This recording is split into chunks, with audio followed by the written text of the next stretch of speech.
welcome back to another early adopter edition. In this episode, we're going to focus on a model view. Should not be confused with model views. And a lot of modelers get confused, especially when they're using Help Center, Sparx Help Center, to find knowledge on model view versus model views. And so we're going to jump into that and show the difference between these as we go forward.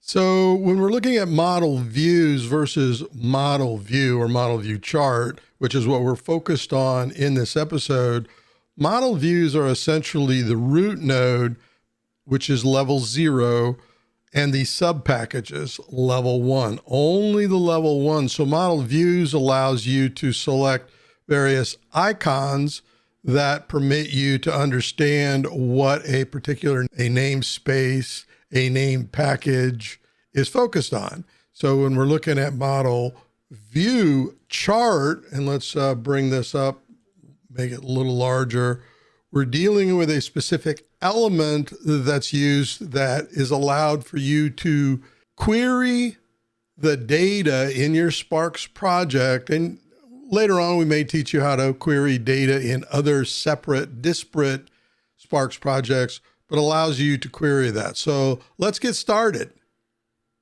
Here we're in our asset repository, which contains multiple root level 0 folders, namespaces, or packages. You can certainly call them any of that. And then in each one of these roots, there are model views. Now, all of these model views represent the class icon when you're looking at them. All of them, I'm pretty sure all of these, because of what type of Sparx instance this is. What's very interesting here is in the SID, as these are plain package icons, yet they're a level 1. If we right click on this and we go down to set view icon, we're allowed to set them to any model views icon. Let's go ahead and set these at class elements. And now you can see that this is a class model views icon for this particular package. And then if we look down, there are no sub packages under this one, but there are multiple sub packages here. So we'll go ahead and right click again, set view icon. We're going to set it to dynamic. And I'm just doing that to show it's a different type of view icon for the package that we're in. Now, if we go to the next level package and right click, we do not have the ability to set an icon for model views. So the difference between model views and model view, which we're going to talk about, is just simply breaking your namespaces, your packages out so that the particular model diagram or topic can be focused on a particular set of elements that are the primary focus of a model. So I wanted to get that out of the way before we got started, because it confuses a lot of modelers when they're dealing with model view, the chart element versus model views. In this particular project here, which is our fictitious project for our fictitious company called OurCo that we've been working on for a while now, you can see there's just one root node, and it just takes the default name model. And then underneath it is one model views package. And we'll open that up, and the entire project is maintained in this level 1 package under the root node for this project. And so when we're dealing with model views and we're able to go to discussions, in this particular case, the way we have them organized, the document repository, we actually have a package in here that can be reused that contain model view. Now, there's multiple of these, and so you'll hear me say, hey, here are our model views elements that we can reuse across our project. And so when you're looking at project stakeholders, if we go to the main page, we have project stakeholders that are exposed here for this model to show who's involved, who are the stakeholders involved in this project delivery. So we're going to talk about how model view can be used in particular use cases where you want to expose the data from the SQL instance with any particular diagram, model, or discussion. So let's give an example of use case for model view. So we're going to go into our requirements management area. We're going to go to business requirements, and we have 5 requirements are here, right? And we can certainly go in and bring in a legend to show whatever we want in the intelligence on this. But what we want to understand is out of these requirements, which ones have been realized? And what does that mean when we're looking at traceability? And let's bring traceability out here to the center here. You can see that this requirement is realized by these architecture components. Go to this one, realized by, go to this one. So all of these are realized. In other words, the solution architect or engineers have analyzed the requirements and applied them to what they are doing. And if we go to any one of these elements, and let's find in a diagram, let's just go to any diagram, or go to build solution building blocks in here. And we are looking at a particular element. Let's go to this one. You can see that this architecture here implements these requirements. In other words, they're realized by these requirements. So when we're doing analysis, what we're trying to do is understand where we are in our delivery exercise in real time at any given time. So let's go back to our business requirements. Very simple demonstration here. There's only 5 that are in here. And let's bring in a model view, right? That's already prepared. We're going to create one from scratch, but already prepared. And we want to use this model view that was developed for unrealized requirements. And if we go to notes here, we tell the users how to use this model view, what it is for, and so on. So what we're going to do is we're going to copy this, Control C. We're going to go back over to our business requirements here, and we're going to hit Control, Shift, and V to paste this as new. We're going to leave the name in here. We could change the name here to BR, unrealized requirements, but let's just paste this in here and see what happens. So right now it is completely blank and empty, all right? Because all of these requirements have been realized. Let's just double click. We're going to create one from scratch. There is a SQL statement that's in here that is basically mining this data, looking at the object type, the element type requirement, and it's saying, hey, does it have any connection? So it's basically T connector is null. Let me go ahead and hit OK. And then what we're going to do is let's just bring in a requirement element, right? So we dragged and dropped an element in here. We're going to go ahead and hit save to refresh the diagram. There's nothing in here, right? Let's right click in here and refresh list. There we go. It mined the data. It says that requirement 1, it has no connections. It has not been realized.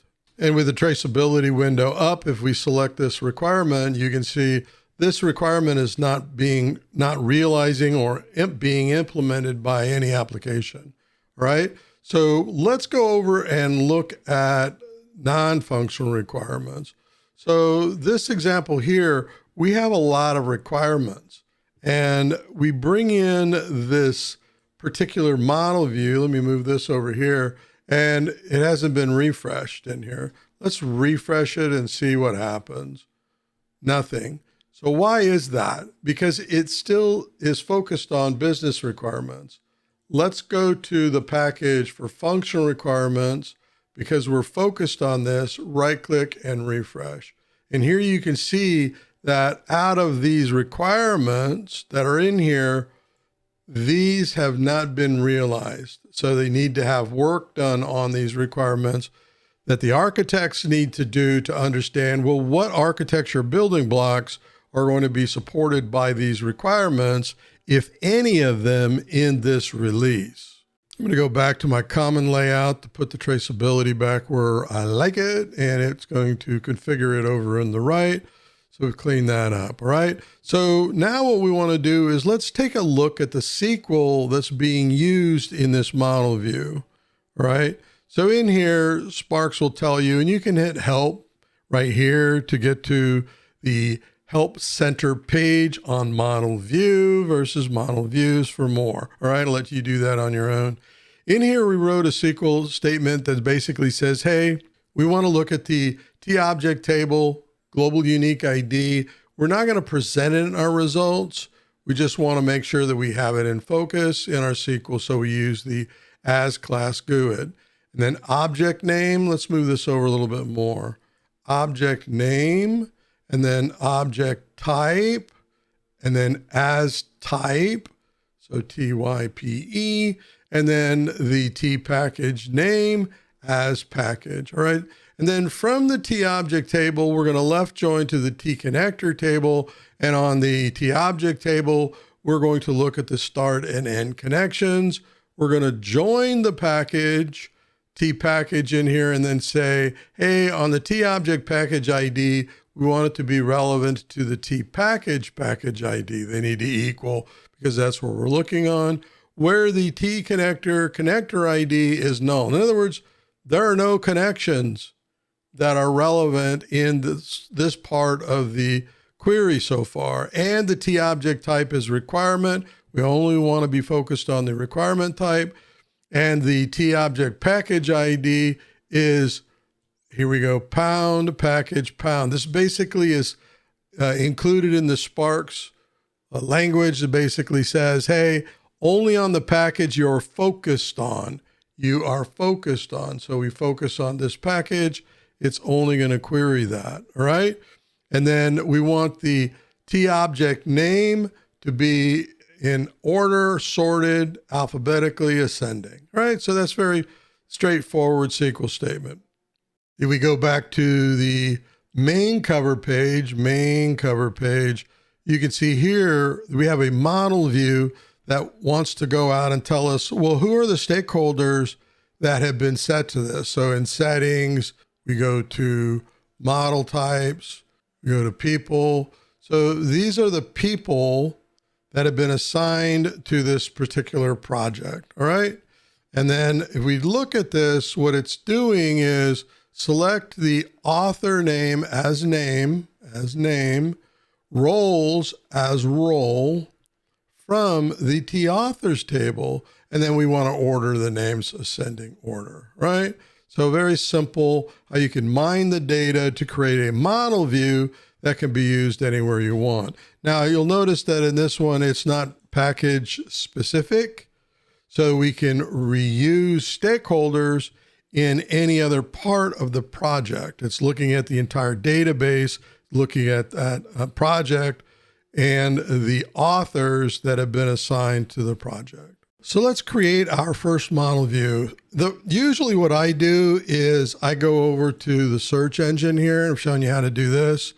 And I build my SQL here so I'm able to test it. And in this particular one, it's using the search window here to look at today's date. And then in this particular search here that I am looking for diagrams that have been modified in the last, and then I can put anything that I want here.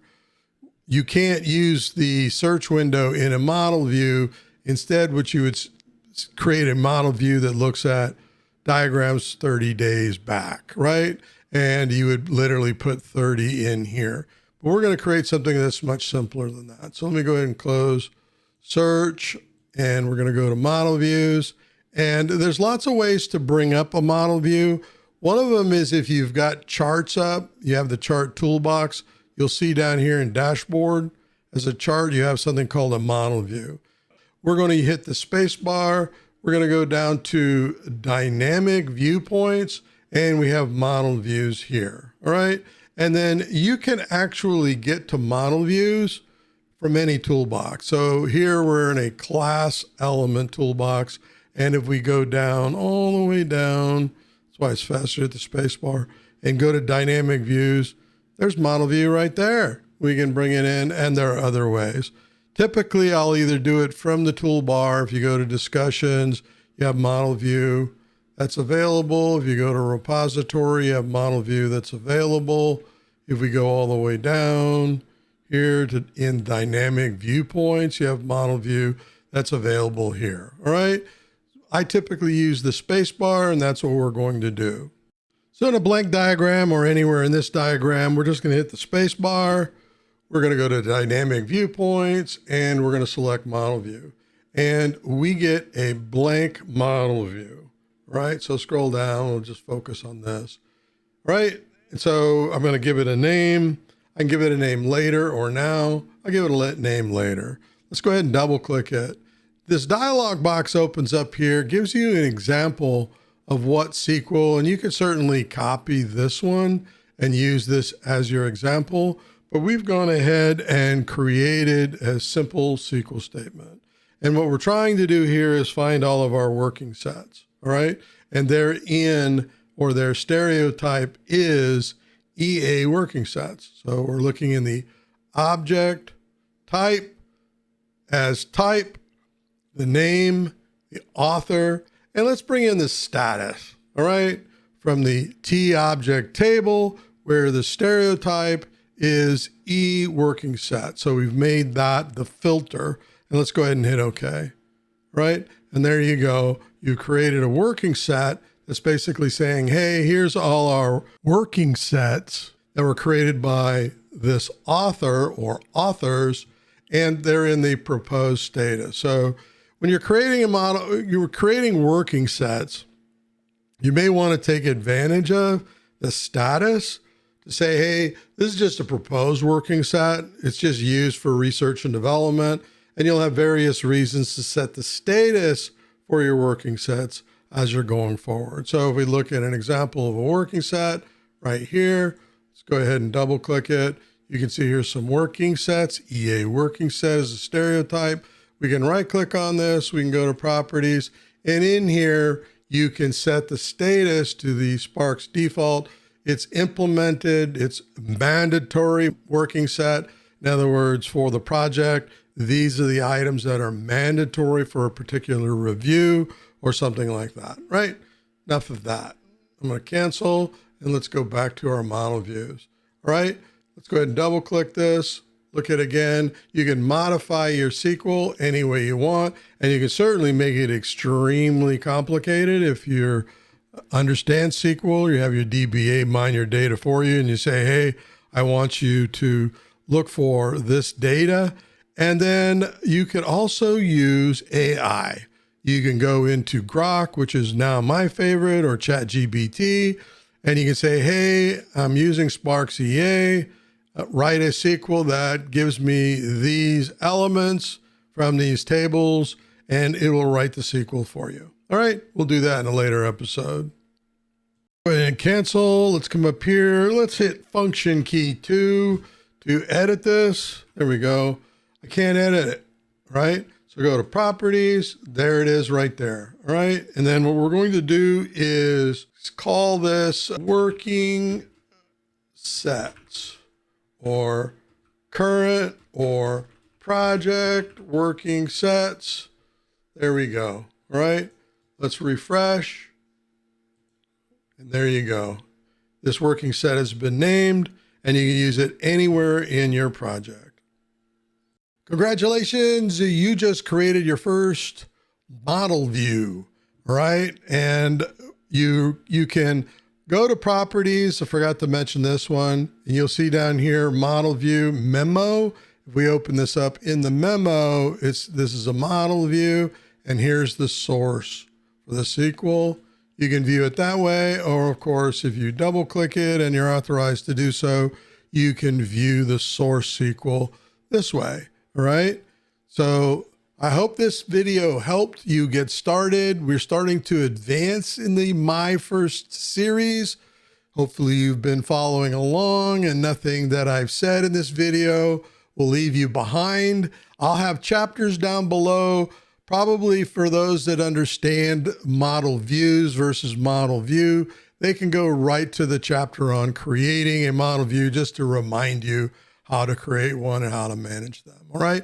So if you have any questions or concerns, post them down below in comments. I'll try to get back to you as soon as I can. Sorry, email's behind. I have a lot of email with the work we do, but I'll try to get back to you as quickly as I can. All right. So until that next episode, happy modeling.